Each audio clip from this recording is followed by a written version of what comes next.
Assalamualaikum warahmatullahi wabarakatuh. Selamat datang di Koki MP, Komunitas Kajian Ilmu Manajemen Pendidikan yang dibina oleh Bapak Amri Muhammad, dosen program studi Manajemen Pendidikan Universitas Negeri Jakarta. Perkenalkan, saya Nabila Fadia Chandra, mahasiswa Manajemen Pendidikan Universitas Negeri Jakarta, angkatan 2020. Pada video kali ini, saya akan menyampaikan materi mengenai era disrupsi dan bagaimana cara menghadapinya. Selamat menyaksikan, semoga bermanfaat. Materi ini bersumber dari book chapter berjudul VUCA, Plus Minus Kepemimpinan Wirausaha Era Disrupsi Digital, karya Az-Zuhri. Saya akan mulai dari apa itu era disrupsi. Era disrupsi adalah era terjadinya perubahan besar-besaran yang disebabkan oleh adanya inovasi yang mengubah sistem dan tatanan bisnis ke taraf yang lebih baru. Fenomena ini pun tentunya didukung karena munculnya teknologi digital yang memudahkan aktivitas masyarakat. Satu sentuhan di layar handphone kini diibaratkan seolah langsung mendapat jutaan informasi di dalamnya. Bisa kita lihat bagaimana perkembangan media online hari ini yang begitu pesat karena mampu menyajikan informasi yang aktual. Disrupsi sendiri dapat menjadi peluang sekaligus hambatan yang berpotensi menjadi kebangkrutan usaha. Oleh karena itu, strategi bisnis yang dimiliki oleh seseorang harus lebih inovatif. Para pengusaha juga harus mampu beradaptasi dengan situasi ini, agar mampu bersaing dengan yang lainnya. Chairman August Wicaksono ICIO Community mengatakan bahwa era disrupsi digital menempatkan organisasi dan perusahaan dalam perubahan yang sangat radikal dalam konteks sumber daya manusia dan lingkungan kerja serta industri secara menyeluruh. Hal ini menjadi suatu tantangan yang serius bagi para pemimpin wirausaha dalam mengembangkan bisnisnya. Lalu, bagaimana cara menghadapi era disrupsi? Cara menghadapi era disrupsi yang pertama adalah melakukan trend watching, yaitu kegiatan dalam memantau perubahan tren dalam lingkungan bisnis.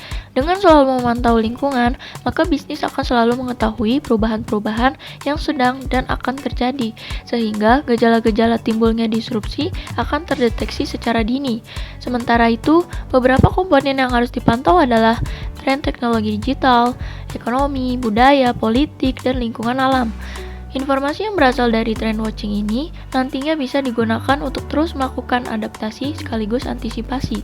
Dengan demikian, efek dari disrupsi bisa diminimalkan atau bahkan bisa jadi agent of disruption, yaitu pelaku bisnis yang menjadi pionir dalam disrupsi. Lalu, cara menghadapi era disrupsi selanjutnya adalah melakukan riset.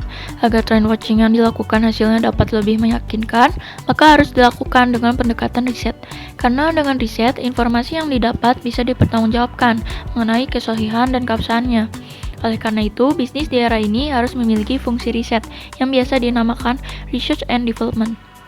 Langkah selanjutnya untuk menjadi salah satu agen disrupsi adalah dengan melakukan berbagai inovasi. Bisa dibilang ini merupakan langkah yang tepat untuk mencegah bisnis mengalami kemunduran dan tetap relevan dengan kebutuhan pasar. Dengan memiliki cara berpikir yang berbeda, sehingga mampu membuat terobosan-terobosan baru atau penyesuaian pada bisnis agar lebih sesuai dengan era disrupsi. Selanjutnya, cara cerdas menghadapi era disrupsi berikutnya adalah dengan melakukan kolaborasi. Hal ini sangat penting agar bisnis yang dijalankan mampu bersaing dengan yang lain. Mengingat di era saat ini persaingan semakin berat. Dengan kolaborasi, bisnis akan dapat berkembang secara efektif.